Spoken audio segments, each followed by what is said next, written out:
اللہ سبحانہ تعالیٰ کا لاکھ لاکھ شکر ہے جس نے ہمیں مسلمان بنایا اور ہمیں زندگی گزارنے کا طریقہ سکھا دیا۔ اگر ہم اس طریقے کو فالو کریں تو ہماری یہ دنیا کی زندگی یہ بھی بہت خوشگوار ہو سکتی ہے، اور اس کے ساتھ ساتھ ہماری آخرت کی زندگی بھی بہترین ہو سکتی ہے۔ اور اگر اس کے برعکس ہم اللہ سبحانہ تعالیٰ کی تعلیمات سے منہ موڑیں تو اس کا نتیجہ دونوں جہانوں میں اچھا نہیں۔ اللہ تعالیٰ فرماتے ہیں قرآن مجید میں، من اعرض عن ذکری فإن له معیشۃ ضنکا ونحشره یوم القیامۃ اعمی قال رب لم حشرتنی اعمی وقد كنت بصیرا قال كذلك اتتك آیاتنا فنسیتها وكذلك اليوم تنسى۔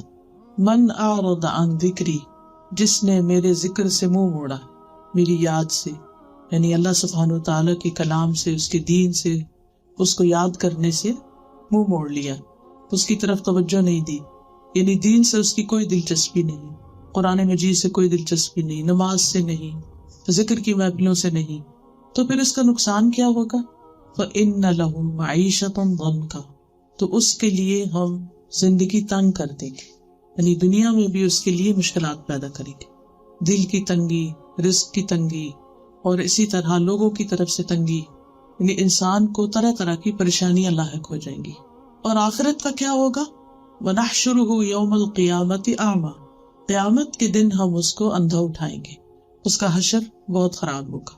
قَالَ رَبِّ لِمَ حَشَرْتَنِي أَعْمَى، وہ کہے گا شخص کہ اے میرے رب، تو نے مجھے اندھا کیوں اٹھایا، آج مجھے کچھ نظر کیوں نہیں آ رہا؟ وَقَدْ كُنْتُ بَصِيرًا، میں تو دیکھنے والا تھا، میری تو اچھی بڑی آنکھیں تھی۔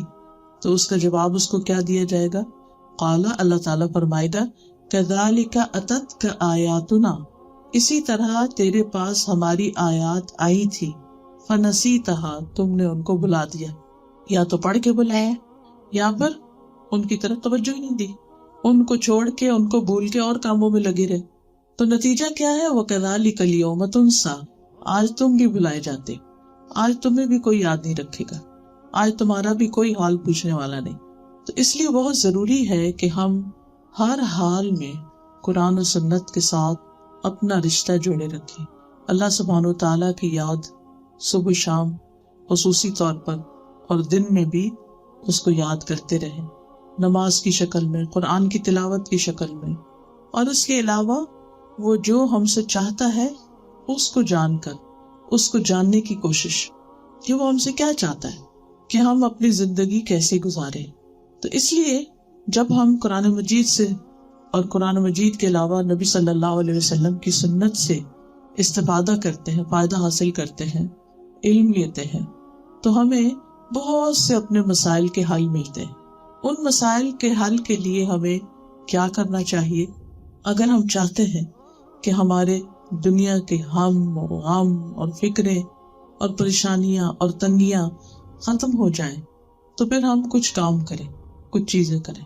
سب سے پہلی بات کہ ہم اگر یہ چاہتے ہیں کہ اللہ سبحانہ تعالیٰ ہمیں یاد رکھے، ہماری دعائیں سنے، تو پھر ہم بھی اس کے ذکر میں کمی نہ کریں، کیونکہ اللہ تعالیٰ قرآن مجید میں فرماتے ہیں، فَاذْكُرُونِي أَذْكُرْكُمْ، تم مجھے یاد کرو تو میں تمہیں یاد رکھوں۔ اللہ سبحانہ تعالیٰ اس وقت تک بندے کے ساتھ ہوتا ہے جب تک کہ بندہ اس کی یاد میں اپنے ہونٹ ہلاتا رہتا ہے، یعنی اس کا ذکر کرتا رہتا ہے۔ تو جو بندہ اللہ کو یاد کرتا رہتا ہے، اللہ سبحانہ تعالیٰ بھی اس کی طرف متوجہ رہتا ہے، اور پھر جب بندہ اس سے مانگتا ہے تو اللہ تعالیٰ اس کو عطا کرتا ہے۔ اس لیے مانگنے میں کبھی بھی کوتاہی نہیں کرنی چاہیے، کمی نہیں کرنی چاہیے، اور اس کو ذکر کرتے رہنا چاہیے۔ پھر اسی طرح اگر انسان یہ چاہتا ہے کہ اس کے دل کو اطمینان ہو، سکون ہو، پریشانیاں، غم، ہم، فکریں اور دل کی تنگی اور گھٹن کا علاج ہو، تو اس کے لیے بھی ذکر کرنے کی ضرورت ہے۔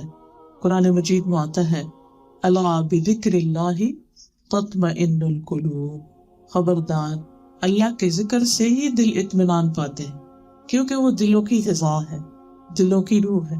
ہم نے یہ کہانی بنائی ہوئی ہے کہ موسیقی روح کی غذا ہے، لیکن عام طور پر آپ نے دیکھا ہوگا کہ جب آپ کوئی گانا سن لیتے ہیں یا کہیں تھوڑی دیر کے لیے بھی کسی ایسے ماحول میں ہوتے ہیں، تو اس کے بعد ایسے دل بے چین سا ہو جاتا ہے، یعنی اس وقت ہو سکتا ہے آپ انجوائے کر رہے ہوں، لیکن بعد میں خوشی کی بجائے ایک پریشانی سی لاحق ہو جاتی، ایسے دل مردہ سا ہونے لگ جاتا ہے۔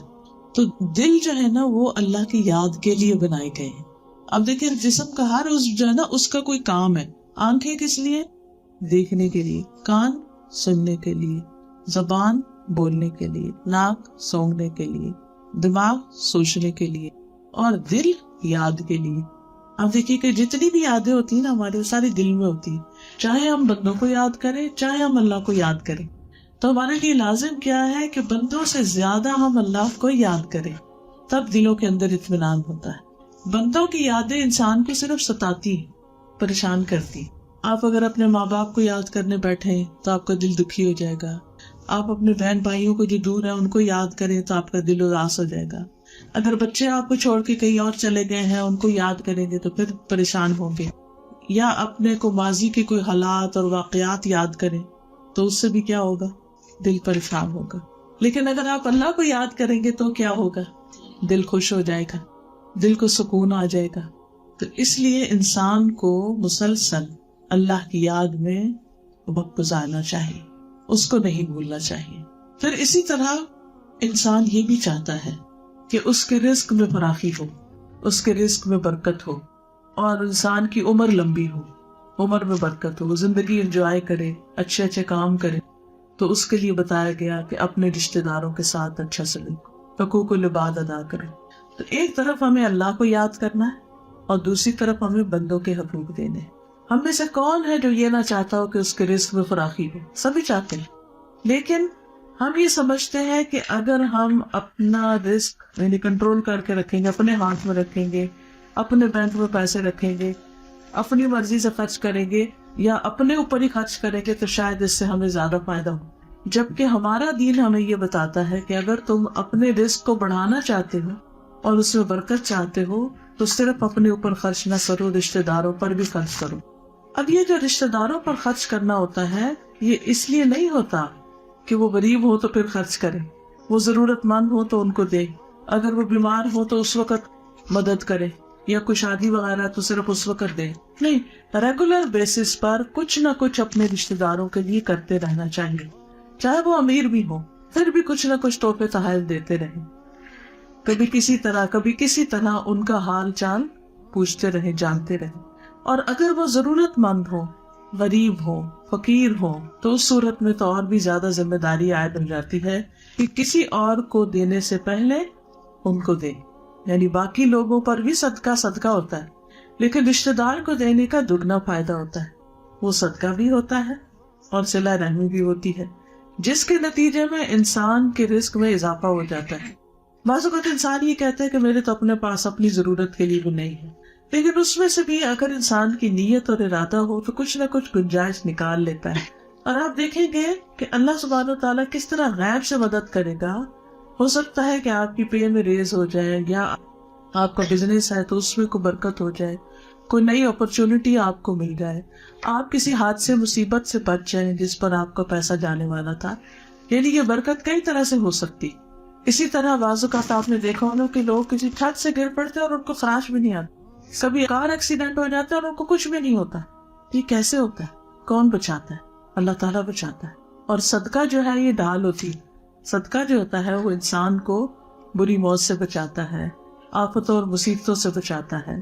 انسان جب اچھے حال میں ہوتا ہے نا تو وہ سمجھتا ہے سب ٹھیک ہے، یہ سب میرا ہی ہے، اپنے بارے میں منصوبے بنانے لگتا ہے، اپنے بعد اپنی اولاد کا منصوبے بنانے لگتا ہے۔ تو اس کا نتیجہ کیا ہوتا ہے کہ اس کے پاس پھر کچھ بچتا ہی نہیں کسی اور کو دینے کے لیے۔ تو جس طرح ہم اپنے بچوں کے لیے سوچتے ہیں تو اسی طرح بہن بھائیوں کے بچوں کے لیے بھی سوچیں، ان کی ایجوکیشن کا سوچیں، ان کی شادی بیاہ کے مسئلوں میں ان کی مدد کریں، اور جہاں جہاں بھی وہ ضرورت مند ہو تو آپ دیکھیں گے کہ چاہے ہمارے پاس تھوڑا بھی ہے نا تو اس تھوڑے میں بھی بہت برکت ہو جائے گی۔ اللہ تعالیٰ کمی نہیں آنے دیتا، کیونکہ اللہ کا وعدہ ہے، یہ ہمارے دین نے ہمیں سکھایا۔ پھر اسی طرح جو شخص یہ چاہتا ہو کہ اس کے مال میں برکت ہو، بڑھے، اس کو بھی صدقہ کرنا چاہیے۔ نبی صلی اللہ علیہ وسلم نے قسم کھا کے یہ بات فرمائی کہ صدقہ کرنے سے مال کم نہیں ہوتا، صدقہ کرنے سے مال کم نہیں ہوتا۔ جو آپ کی قسمت کا ہے وہ آپ کو مل کر رہے، آپ دیتے جائیں، اللہ تعالیٰ پیچھے سے اور دے دے گا۔ آپ دیکھیے کہ جتنا ہم نے پیدائش سے لے کر اب تک خرچ کیا ہے، جتنا کچھ کھایا پیا، کیا وہ اس دن ہمارے پاس تھا جب ہم پیدا ہوئے تھے؟ آج جو کپڑے ہم نے پہنے ہوئے ہیں یہ اس وقت تھے؟ نہیں تھے نا۔ اس سال میں ہم نے جو کچھ کھایا پیا ہے، کیا اس وقت وہ تھا؟ نہیں تھا۔ اور کیا اس وقت ہمیں پتا تھا کہ ہم نے یہ جو پہنا ہوا یہ کہاں سے آئے گا؟ نہیں۔ ہم سالوں سال کھاتے ہیں، پیتے ہیں، اور ایسا تو نہیں ہوتا کہ ہمارے پاس آئندہ 10 سال کا بھی رکھا ہوا ہو۔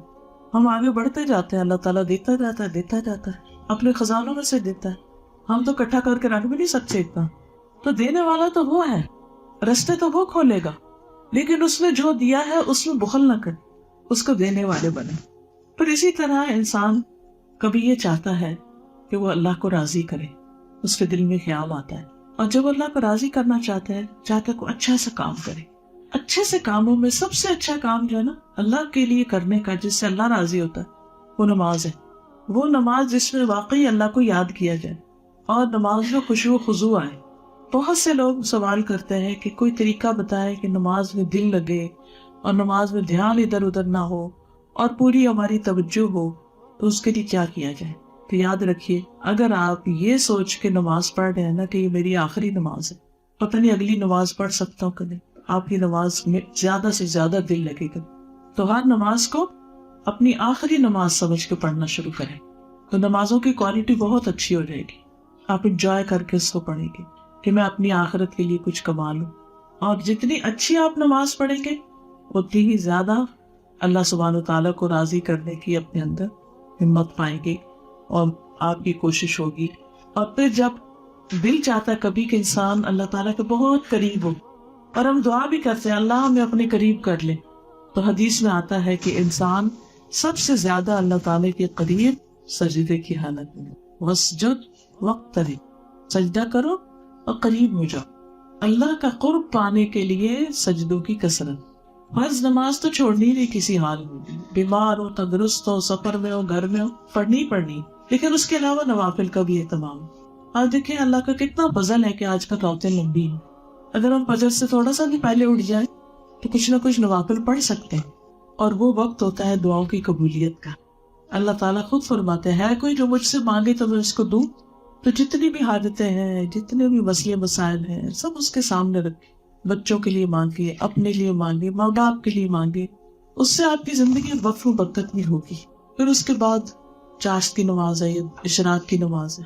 حدیث میں آتا ہے کہ اے ابن آدم، دن کے اول حصے میں 4 رکعتیں پڑھ لے، میں دن کے آخری حصے تک تیرے لیے کافی ہو جاؤں، سارے مسئلے حل ہو جائیں گے۔ تو بعض اوقات ہمارے پاس وہ نماز پڑھنے کا ٹائم نہیں ہوتا، چلے 4 نہیں پڑھ سکتے تو 2 ہی پڑھ لیں۔ اور یہ 2 پڑھنے کا کتنا فائدہ ہے؟ جسم کے 360 جوڑوں کا صدقہ ہے۔ اگر آپ اس نماز کی پابندی کر دیں تو آپ دیکھیں گے کہ آپ بڑھاپے تک چلتے پھرتے رہیں گے، آپ کے جوڑ سلامت رہیں گے، کیونکہ آپ ہر روز صدقہ دے رہے ہیں جوڑوں کا، ہر روز۔ پیسوں کی شکل میں تو اتنا نہیں دے سکتے، لیکن 2 نفل جو ہیں بدن کا صدقہ ہو گیا۔ اور صدقہ کرنے سے کیا ہوتا ہے؟ بلائی ٹلتی ہے۔ بعض اوقات آپ صدقہ دینا بھی چاہتے ہیں، ہر روز کوئی لینے والا نہیں ہوتا، تو پھر کیا کریں؟ 2 نفل پڑھتے جائیں روز، اور اس میں کبھی بھی سستی نہ کریں۔ پھر اسی طرح یہ ہے کہ نمازوں کے بعد جو دن میں 12 سنتیں پوری کرتا ہے اس کے لیے جنت میں گھر کی بشارت۔ آپ ہر روز پڑھیں، ہر روز ایک گھر بنے گا آپ کا، کیونکہ قیامت کے دن جب جنت میں لوگ جائیں گے تو ہمیشہ ادھر ہی رہنا ہے، ادھر سے نکلنا نہیں ہے۔ تو پھر جتنے جس کے گھر ہوگے، جتنی ورائٹی ہوگی، کبھی اس میں رہے گا، کبھی ادھر جائے گا، کبھی ادھر جائے گا، کوئی روک ٹوک نہیں، نہ کھانے پہ، نہ پینے پہ، نہ سیر و تفریح پہ، نہ گھروں پہ، کسی چیز پہ، تو اتنا زیادہ انجوائے کریں گے نا۔ لیکن آج تیاری کا دن ہے، آج کچھ کرنے کا دن ہے، جس میں ہم نے اپنے لیے کچھ تیار کرنا ہے، لہٰذا اس کے لیے آپ کوشش کریں، تھوڑا سا وقت نکال کے اپنے نمازوں بھی سنتیں اور نفل وغیرہ بھی پڑھیں۔ پھر اسی طرح اگر آپ چاہتے ہیں کہ آپ کو دنیا میں بھی قیمتی نعمتیں ملیں تو اس کے لیے آپ لوگوں کو تعلیم دیں۔ حدیث میں آتا ہے تمہارے ذریعے ایک شخص ہدایت پا جائے وہ تمہارے لیے قیمتی اونٹوں سے بہتر ہے، سرخ اونٹوں سے بہتر ہے۔ سرخ اونٹ عربوں کے بڑے قیمتی اونٹ ہوتے تھے اور لاکھوں میں ان کی قیمت ہوتی تھی۔ ایک اور حدیث میں آتا ہے جو شخص یہ چاہتا ہے کہ ہر روز صبح بطحان اور عقیق 2 بازاروں کے نام، آبادیوں کے نام تھے، وہاں جائے اور موٹی تازی اونٹنیاں لے آئے، یعنی مفت میں لے آئے تو کون کون پسند کرے گا؟ تو صحابہ نے کہا ہم پسند کریں گے. تو آپ نے فرمایا کہ تم اگر کسی کو 3 آیتوں کی تعلیم دو یا 3 آیتیں سکھاؤ تو وہ تمہارے لیے ان 3 اونٹنیوں سے بہتر ہے. یعنی جب انسان دین سیکھتا ہے، دین سکھاتا ہے، لوگوں کو بھلا کرتا ہے تو اللہ سبحانہ وتعالیٰ اس کی مدد فرماتا ہے. پھر اسی طرح ہم یہ چاہتے ہیں کہ اللہ تعالیٰ ہم سے محبت کرے. ہم میں سے ہر شخص کی یہ خواہش ہے کہ اللہ تعالیٰ ہم سے محبت کرے. اس کے لیے ہمیں نبی صلی اللہ علیہ وسلم کی سنت کی پیروی کرنی چاہیے. اب مثال کے طور پر آپ صبح کے وقت اٹھتے ہی آپ آنکھ کھولتے ہیں اور آپ کی آنکھیں جو ہے نا وہ کھل نہیں رہی ہوتی نیند کی وجہ سے. تو ایک چھوٹی سی سنت ہے، آپ صلی اللہ علیہ وسلم صبح کے وقت اپنی نیند کو پوچھتے کیا تھے؟ یعنی اس طرح ہاتھوں کو آنکھوں پہ ملتے تھے. اب آپ اٹھتے ہی ایک سنت کی پیروی کر رہے ہیں. کیا اللہ تعالیٰ کو آپ پہ پیار نہیں آئے گا کہ انہوں نے دن کا آغاز ایک سنت سے کیا ہے؟ اور ایک یہ ہے کہ بندہ اٹھ جائے، نہ اللہ کا ذکر کرے، نہ ہی کسی سنت کی پیروی کرے، وہ زندگی کیا کہ جس کو انسان اس طرح گواتا جائے. اسی طرح مسواک کرنا، اسی طرح دائیں ہاتھ سے کھانا، بیٹھ کے کھانا، 3 سانس میں پینا، مسکرانا، سلام کرنا، ہاتھ ملانا، دوسروں کے لیے دل صاف رکھنا، یہ ایسی سنتیں ہیں کہ جو اللہ کی محبت آپ کے نصیب میں ہو جائے گی. اور جس سے اللہ تعالیٰ محبت کرے پھر سب اس سے محبت کرنے لگتے ہیں. تو اس کے لیے حریص ہوں، علم سیکھیں، جانیں، کوشش کریں کہ پیارے نبی کی کون کون سی سنتیں ہیں تاکہ میں ان پر عمل کروں اور اللہ کی محبت پاؤں. اسی طرح اگر ہم چاہتے ہیں کہ قیامت کے دن نبی صلی اللہ علیہ وسلم کا ساتھ ملے تو پھر سجدوں کی کثرت کر دیں. ایک صحابی سے آپ نے پوچھا کہ تمہیں کچھ چاہیے؟ مانگو مجھ سے، کہ وہ آپ کو وضو کرواتے تھے، وضو کا پانی دیتے تھے. تو ان کا کہ اللہ کے رسول صلی اللہ علیہ وسلم میں چاہتا ہوں جنت میں بھی آپ کے ساتھ رہوں. تو آپ نے فرمایا اچھا پھر سجدوں کی کثرت سے میری مدد کرو تاکہ میں تمہیں اپنے ساتھ رکھ سکوں. اگر تمہاری نمازیں زیادہ ہوں گی، سجدے زیادہ ہوں تو اس کے لیے بھی جب کہیں موقع ملے اپنے نوافل پڑھنی چاہیے. اور نیت کیا رکھے کہ اللہ تعالیٰ قیامت کے دن نبی صلی اللہ علیہ وسلم کی صحبت نصیب ہو. دنیا میں تو نہیں ہم اس وقت ہیں، لیکن کیونکہ وہ اللہ کے محبوب ہیں، اللہ کے چنے ہوئے بندے، اور ان کی محبت ہمارے ایمان کا حصہ ہے. اسی طرح اگر آپ چاہتے ہیں کہ آپ کے درجے بلند ہوں، آپ کے گناہ معاف ہوں، آپ پر رحمتیں نازل ہوں تو درود شریف پڑھیے. ایک دفعہ درود شریف پڑھنے سے 10 رحمتیں آتی ہیں، 10 درجے بلند ہوتے ہیں، 10 گناہ معاف ہوتے ہیں. کیا مشکل ہے ہمیں درود شریف پڑھنے میں؟ کوئی مشکل نہیں، صرف توجہ کرنے کی ضرورت ہے کہ ہم اللہ سبحانہ وتعالیٰ کی طرف متوجہ ہو جائیں. اسی طرح اگر ہم چاہتے ہیں کہ ہماری نیکیوں میں اضافہ ہو، بہت نیکیاں ہمارے پاس، تو قرآن کی تلاوت کریں کیونکہ ہر حرف پر 10 نیکیاں. اب آپ دیکھیں جب ہم فضول باتیں کرتے ہیں تو کتنی نیکیاں ملتی ہیں ہم کو، بولے جاتے. حالانکہ ہم اس وقت میں ضروری کام کاج کر کے اپنے قرآن کی تلاوت کر سکتے ہیں. اور زیادہ تلاوت وہ کر سکتا ہے جو قرآن کا کچھ حصہ حفظ کرتا ہے، کیونکہ اس نے حفظ پکا کرنا ہوتا ہے. وہ ایک آیت کو 10 دفعہ پڑھتا ہے، 20 دفعہ پڑھتا ہے، جبکہ عام لوگ ایک آیت کو کتنی دفعہ پڑھتے ہیں؟ 1 دفعہ پڑھتے ہیں، اور وہ 1 کی جگہ 10 پڑھتا ہے. تو اجر کس کا زیادہ ہوا؟ کس کی نیکیاں بڑھ گئی؟ جو 10 دفعہ پڑھ رہا ہے. تو گویا آپ نے 1 حرف پہ 10 لی، اس نے 1 حرف پہ 100 لی، اور وہ قیامت کے دن بہت فائدہ دے گی اس کو. تو کبھی نہ سوچے اچھا اب تو ہماری عمر زیادہ ہوگی، اب ہم سے نہیں حفظ ہوتا، ہمیں تو یاد ہی نہیں رہتا. آپ کا حافظہ بھی اچھا ہو جائے گا. اگر آپ کو اللہ توفیق دے تو سارا قرآن حفظ کر لیں، اگر سارا نہیں کر سکتے تو سورتیں تو یاد کر لیں، سورت ملک یاد کر لیں، سورت کہف یاد کر لیں، اسی طرح اور چھوٹی چھوٹی صورتیں یاد کر لیں، اور پھر نماز میں پڑھنا شروع کر دیں. کیونکہ جب تک آپ نماز میں نہیں نہ پڑھتے تو پتہ ہی نہیں چلتا کیا حفظ ہوا اور کیا نہیں ہوا.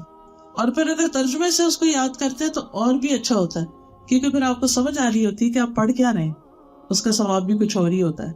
تو بہترین نسخہ ہے نیکیوں میں اضافہ کرنے کا، اپنا میزان بھاری کرنے کا، قرآن کی تلاوت کی کثرت. اللہ ہم سب کو توفیق دے.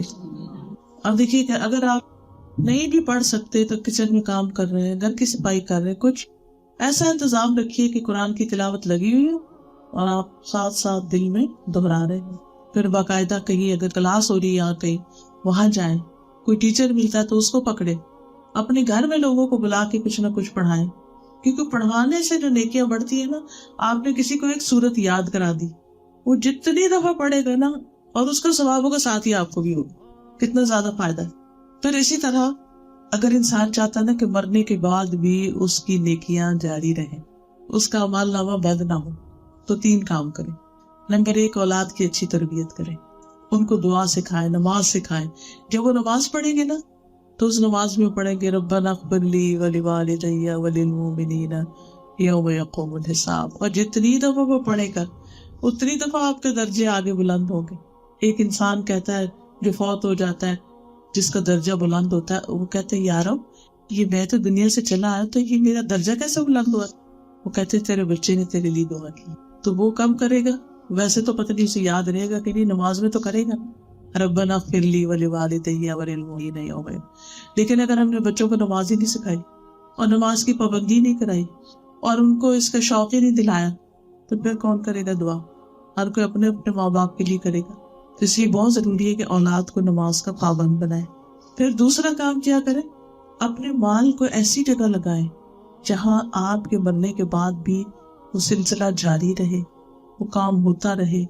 کسی مسجد میں لگائیں، کسی دینی پڑھائی کی جگہ پر لگائیں، کتابیں ایسی لے دے لوگوں کو، تاکہ آپ فوت بھی ہو جائیں تو بعد میں لوگ اس سے فائدہ اٹھاتے رہے اور آپ کے لیے ثواب آتا رہے۔ تیسری چیز، لوگوں کو تعلیم دیں، لوگوں کو سکھائیں۔ علم ينتفع به، ایسا علم جس سے لوگ فائدہ اٹھائیں، وہ آپ کے لیے صدقہ جاری ہے۔ مثال کے طور پر آپ کسی کو یہ کارڈ دے دیتے ہیں کہ تم پڑھو۔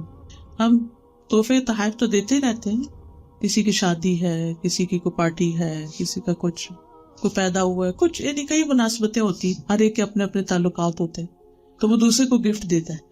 اگر آپ اس گفٹ کے ساتھ اس کو ایک چھوٹا سا کارڈ دے دیں، اسے یہ استغفر اللہ کا کارڈ ہے، اور اس میں حدیث بھی لکھی ہوئی ہے، ایک چھوٹی سی دعا بھی لکھی ہوئی ہے، اسی طرح کچھ اور کارڈ بھی، جیسے یہ ایک ہے گناہوں کی بخشش کی دعائیں، جس کسی کا کوئی مسئلہ اٹکا ہوا ہے اس کو آپ یہ دے سکتے ہیں کہ پڑھو تمہاری مشکل آسان ہو جائے گی۔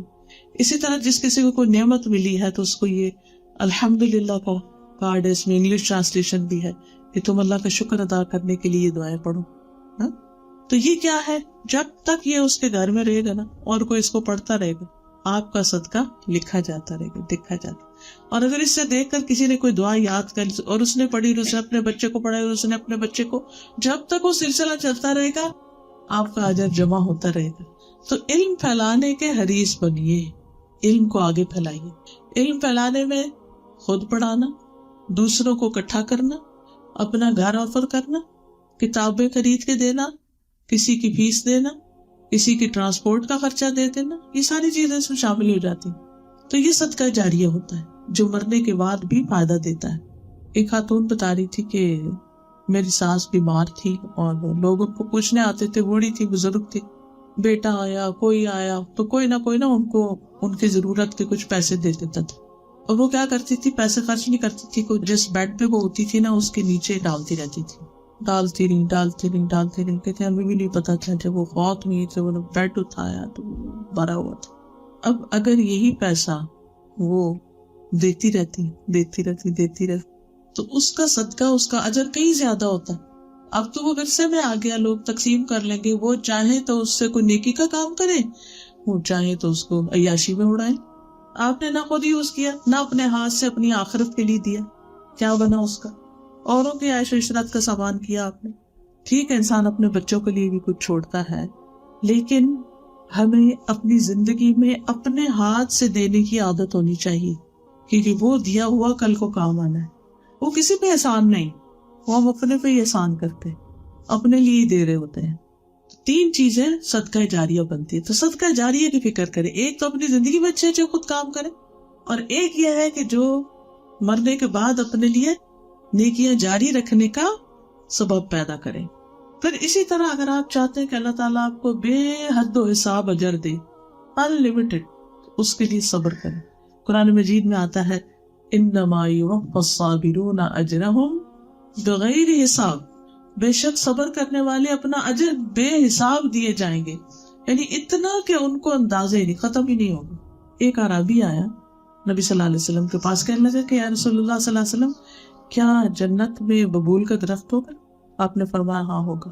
اس نے کہا کیا اس میں کانٹے ہوں گے؟ آپ نے فرمایا ہاں ہوں گے، لیکن اس کے ایک کانٹے کو جب کھولا جائے تو اس کے اندر مومن کے لیے 70,000 کھانے ہوں گے، اور ہر کھانے کا رنگ الگ ہوگا۔ اتنا کچھ ہے جنت کے اندر جو کبھی ختم ہی نہ ہو. تو اس سے آپ اندازہ لگائیں کہ انسان اگر صبر کرتا ہے اس کا اجر کتنا زیادہ ہوگا اور وہ کبھی ختم نہیں ہوگا. انما یوفی الصابرون اجرہم بغیر حساب، بے شک صبر کرنے والوں کو ان کا اجر بے حساب دیا جائے گا. اسی طرح اگر آپ چاہتے ہو کہ اللہ تعالیٰ آپ کی کوئی پریشانی دور کر دے، کبھی آ جاتی ہے نا، کوئی پریشانی آ جاتی ہے بچے کی طرف سے، کبھی کسی طرف سے، کبھی انسان خود ہی بیمار ہو جاتا ہے، تو زندگی میں پریشانیاں تو آتی رہتی. اس کا حل کیا ہے؟ اس کا حل یہ ہے کہ نبی صلی اللہ علیہ وسلم نے سکھایا کہ جس کسی مسلمان نے دوسرے مسلمان کی تکلیف دور کی، اللہ تعالیٰ قیامت کے دن کی تکلیفوں میں سے اس کے لیے تکلیف دور کر دے گا. تو پھر کیا کرنا چاہیے؟ اگر ہم چاہتے ہیں ہماری تکلیفیں دور ہوں تو ہم دکھی لوگوں کی مدد کریں، دوسروں کی پریشانیاں دور کریں، کسی کا دل ہلکا کر دیں، کسی کو کال کر کے حال پوچھ لیں، کسی کو کسی چیز کی ضرورت ہے تو وہ اس کی پوری کر دیں، یعنی نیکیوں کی تلاش میں رہیں. پھر اسی طرح اگر آپ چاہتے ہیں کہ اللہ سبحانہ وتعالی آپ کو کامیاب کرے اور اللہ تعالیٰ آپ سے بہت محبت کرے، آپ کثرت سے دعائیں کریں. دعا میں الحاح و زاری ہونی چاہیے. دعا ایسی چیز ہے جو تقدیر بدل دیتی. تو کبھی لوگ کہتے ہیں ہمیں کیا پتا جنت میں جانا چلی جائیں کہ قسمت کی بات ہے. نہیں، قسمت اپنی جگہ، لیکن ہمیں نبی صلی اللہ علیہ وسلم سے ہی بات بھی پتہ چلتی ہے نا، تو ہمیں اللہ اور اس کے رسول صلی اللہ علیہ وسلم کی ان باتوں پر یقین رکھنا چاہیے اور دعاؤں کی کثرت کرنی چاہیے. پھر اسی طرح اگر کوئی یہ چاہتا ہے کہ شیطان سے حفاظت ہو اس کی، تو 2-3 کام کرنے کے. ایک اعوذ باللہ من الشیطان الرجیم، دوسرے آیت الکرسی. آیت الکرسی سے جن، شیاطین، ہر ایسی مخلوق دور بھاگ جاتی اور اللہ سبحانہ وتعالیٰ بندے کی حفاظت فرماتا ہے. پھر اسی طرح اگر آپ کا دل چاہتا ہے کہ آپ کی ہر بات صدقہ بن جائے تو بات ہمیشہ اچھی کرے، کیونکہ حدیث میں آتا ہے الکلمۃ الطیبۃ صدقہ، پاک کلمہ، پاک بات صدقہ ہے. آپ کی بات میں کوئی جھوٹ نہیں، غیبت نہیں، کسی کو بھلا ہے، کسی کا فائدہ ہے، کسی کا دل خوش کر رہے ہیں آپ، تو وہ آپ کے حق میں صدقہ لکھا جاتا ہے. الکلمۃ الطیبۃ صدقہ. اسی طرح اگر آپ چاہتے ہیں کہ اللہ تعالیٰ آپ کا ہم و غم دور کر دے تو استغفار کی کثرت کریں. کبھی بھی پریشانی ہو تو یہ دعائیں اس میں لکھی ہوئی ہیں استغفار کی، بس یہ پڑھنا شروع کر دیں. ہر رکاوٹ کے لیے اللہ تعالیٰ راستہ کھول دے، کیونکہ اللہ سے بڑھ کر کون ہو سکتا ہے جو کسی کی مشکلات کو آسان کرے. پھر اسی طرح اگر آپ چاہتے ہیں کہ آپ کو اپنے دنیا کے کاموں پر بھی اجر ملے، مثلا دنیا کے کام کون سے؟ کوئی بتائیے. گھر کے کام کاج، کھانا پکانا، صفائی کرنا، بچوں کے کام، ان کی خدمت، اس کو یہ دے، اس کو وہ دے، اس کا یہ کر، اس کا وہ، سارا دن کچھ نہ کچھ چلتا رہتا ہے. تو اس میں نیت اچھی کر لیں کہ ہم سب اللہ کے لیے کر رہے ہیں، کسی پہ احسان نہیں. اس سے ایک تو فائدہ یہ ہوگا کہ آپ کے اپنے رشتہ داروں سے، گھر والوں سے تعلقات اچھے ہوں گے، اور دوسرا یہ کہ ساری چیزیں عبادت بن جائیں گی جب آپ ان کو اللہ کے لیے کریں. مثلا آپ صفائی کر رہے ہیں، لانڈری کر رہے ہیں، برتن دھو رہے ہیں، آپ کی نیت کیا ہونی چاہیے؟ اللہ تعالیٰ کو صفائی ستھرائی بہت پسند ہے. ان اللہ یحب التوابین ویحب المتطہرین. تو صفائی کے وقت کیا نیت ہو؟ اللہ کو صاف لوگ بہت پسند ہیں، اس لیے میں صفائی کر رہی ہوں. اور جب اللہ کے لیے آپ کریں گے تو کونوں خدروں سے بھی گند نکالیں گے، اچھی طرح صفائی کریں گے. صاف ستھرا رہنا مومن کا شعار ہے، مومن کا طریقہ ہے، تو اس کا اہتمام کریں. پھر اسی طرح یہ ہے کہ کھانا پکاتے ہوئے کیا سوچیں، کیا سوچ کے کھانا پکائیں. اللہ کی خاطر کھانا پکا رہے ہیں، اور کھانا تو اپنے گھر والوں نے، پھر ہمیں کیا ملے گا؟ آپ کو اجر و ثواب ملے گا، کیونکہ آپ نے اللہ کو راضی کرنے کے لیے ہی پکایا ہے.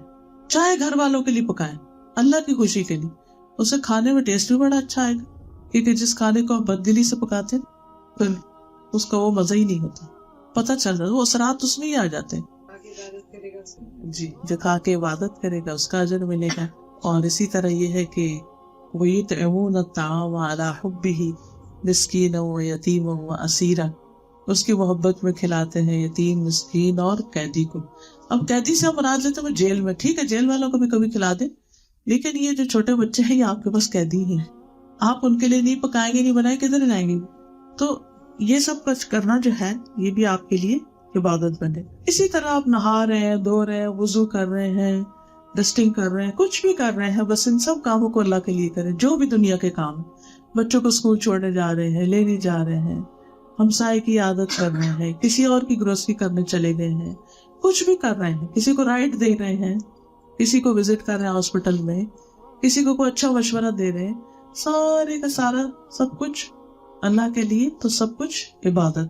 پھر اسی طرح اگر آپ چاہتے ہیں کہ جنت الفردوس میں آپ کی خوب بڑے بڑے باغات ہوں تو تسبیحات کی کثرت کر دیں، کثرت سے اللہ کو یاد کریں۔ اسی طرح چھوٹی مشکل ہو یا بڑی مشکل، ہر مشکل میں اللہ کی طرف توجہ کریں، کیونکہ جو شخص اللہ پہ توکل کرتا ہے وَمَن يَتَوَكَّلْ عَلَى اللَّهِ فَهُوَ حَسْبُهُ، جو اللہ پہ بھروسہ کر لیتا ہے اللہ اس کے لیے کافی ہو جاتا ہے۔ تو اپنے آپ کو تنہا نہ سمجھے، مشکل کتنی بھی بڑی ہو، رکاوٹ کتنی بھی زیادہ ہو، مسئلہ خاص صحت کا ہو، خواہ کسی بھی چیز کا ہو، اللہ سے مانگتے رہے، مایوس تو ہونا ہی نہیں۔ ڈاکٹرز مایوس بھی کر دیں، آپ مایوس نہ ہو، کیونکہ اس سے انسان کا اللہ سبحانہ وتعالیٰ کے بارے میں گمان اچھا رہتا ہے۔ ہمیں اللہ کے بارے میں گمان اچھا ہی رکھنا چاہیے اور اس کے لیے خوب خوب اللہ تعالیٰ سے دعائیں کرنی چاہیے۔ ان دعاؤں میں جو خاص طور پر مشکلات، دکھ، تکلیف، پریشانی کے ازالے کے لیے ہے، ایک بڑی خوبصورت دعا ہے، اللہم انی اعوذ بک من الہم والحزن والعجز والکسل والجبن والبخل ودلع الدین وغلبۃ الرجال۔ 8 چیزوں سے پناہ مانگی گئی اس میں۔ اللہم انی اعوذ بک من الہم والحزن۔ ہم ہوتا ہے فیوچر کا، کیا بنے گا، یہ کام کیسے ہو، یہ کیسے ہو۔ اب تک کس نے کیے سب؟ اللہ ہی نے کیا، آندہ کو وہ بھی کرے گا۔ اس لیے کسی پریشانی کو اپنے پر حاوی نہ ہونے دے، وہ سننے والا ہے اور سارا اختیار اس کے ہاتھ میں۔ ہر پارے میں تقریباً آتا ہے ان اللہ علی کل شیء قدیر، کیونکہ صرف کہنے کی حد تک نہ، یقین بھی ہو کہ واقعی اللہ ہر چیز پہ قادر ہے۔ اللہ سبحانہ وتعالیٰ ہر چیز پہ قدرت رکھتا ہے، سب کچھ کر سکتا ہے۔ کل کا غم نہ لگائیں، آنے والے وقت کے بارے میں فکر مند نہ زیادہ رہا کریں۔ اگر بچے بگڑے ہوں تو اللہ ہدایت بھی تو دے سکتا ہے نا، ہم دعا مانگتے رہے، کوشش کرتے رہے، ہدایت تو اللہ دے گا۔ اسی طرح باقی چیزیں بھی جو زندگی میں پیش آ رہی، اور حزن ہوتا ہے ماضی کا، پاسٹ کا، جو گزر چکا، فلاں نے میرے ساتھ یہ کیا تھا، میرے ساتھ یہ کیوں ہوا، ایسا ہو گیا، ویسا ہو، وہ پچھلی پرانی باتیں دورا کے بعض اوقات انسان اپنے آپ کو پریشان رکھتا ہے۔ تو اس سے بھی پناہ مانگے، کیونکہ جب انسان کا ذہن الجھا رہتا ہے نا، کبھی فیوچر میں کبھی پاسٹ میں، تو وہ پریزنٹ کو بھول جاتا ہے۔ اگر اچھا حال ہے تو اس کو انجوائے نہیں کرتا، اور اگر برا حال ہے تو اس کے دور کرنے کے لیے کچھ کوشش نہیں کرتا۔ تو حل کیا ہے پھر؟ کیا کریں؟ کیا حل؟ اللہ سے دعا کریں۔ کون سی دعا کریں؟ اللہم انی اعوذ بک من الہم والحزن۔ کوئی چیز اس وقت بھی آپ سوچیں جو آپ کو بودر کرتی رہتی، جو سارا وقت آپ کے دماغ پہ چھائی رہتی ہے، اس چیز کا کیا ہوگا، اس کا کیا ہوگا، اس کا کیا ہوگا۔ زیادہ سوچنے کی بجائے اسی وقت اپنے آپ کو stop your self, deep breathing کریں تھوڑی دیر، یا ٹھنڈا سانس لیں اور اس کے بعد دعا پڑھیں، اللہم انی اعوذ بک من الہم والحزن۔ اللہ مجھے ہم اور حزن دونوں سے بچانا، ماضی کے مسئلوں سے بھی اور فیوچر کے بھی۔ دیکھیں ان باتوں کی وجہ سے نا آپ اپنے آپ کو خوشیوں سے محروم کر لیتے ہیں، سکون قلب سے محروم کر لیتے ہیں۔ کوئی آپ سے کچھ کہہ دے گا، آپ اسی کی سوچ بچار کر کے اپنے آپ کو ہلاک کریں گے، وہ بات آپ کے ذہن سے نکل ہی نہیں رہی۔ تو اس بات کو ذہن سے نکالنے کے لیے بڑی اچھی ٹیکنیک ہے کہ آپ کیا کریں، گہرا سانس لیں اور روک کے اس سے سوچیں کیا تھی تکلیف، وہ بھول جائے گی، نہیں یاد آئے گی کوئی تکلیف۔ کچھ دفعہ ایسے آکسیجن اپنے اندر لے کے جائیں، سرکولیشن اچھی ہو جائے گی، دماغ فریش ہو جائے گا اور کوئی اچھا سا کام کرنے کو دل چاہے گا، بجائے اس کے کہ وہی بات سوچ کے پریشان ہو۔ تو یہ ہم اور حزن جو ہے نا انسان کو گھول کی طرح کھا جاتا، اور یہ عادت بھی پھر بن جاتی ہے۔ کچھ لوگوں کی عادت ہوتی ہے ہر وقت کوئی نہ کوئی غم پالے ہی رکھتے ہیں، اب ساری زندگی ان کو کبھی دماغ ان کا آزاد نہیں ہوتا، کبھی اس کی فکر، کبھی اس کی، کبھی اس کی، کبھی اس کی۔ اللہ پہ چھوڑ دیں، کرے گا وہ، آپ بس دعا مانگے، کوشش کریں، نتیجہ اللہ پہ چھوڑیں، اپنے ہاتھ میں نہیں رکھیں۔ تیسری چیز والعجزی والکسلی، اور عاجز ہونے سے اور کسل ہوتا ہے سستی سے۔ عجز کیا ہے؟ بے بسی، اللہ بے بسی سے بچانا۔ کوئی بھی کام ہوتا ہے میں تو کر ہی نہیں سکتا، مجھ سے نہیں ہوگا، میں یہ کیسے کروں، یہ نہیں ہوتا، تھوڑا سا کام یہ نہیں ہو رہا۔ جیسے بچوں کی عادت ہوتی ہے نا، آپ انہیں کہہ دینا سوئے میں دھاگے ڈالی، اب تو شاید یہاں تو کسی کو کبھی کہنے کی ضرورت ہی نہیں پیش آئی، پوری دنیا میں یہی حال ہو چکا ہے، بس وہ مخصوص لوگوں کا پیشہ رہ گیا، خود بھی کچھ کر۔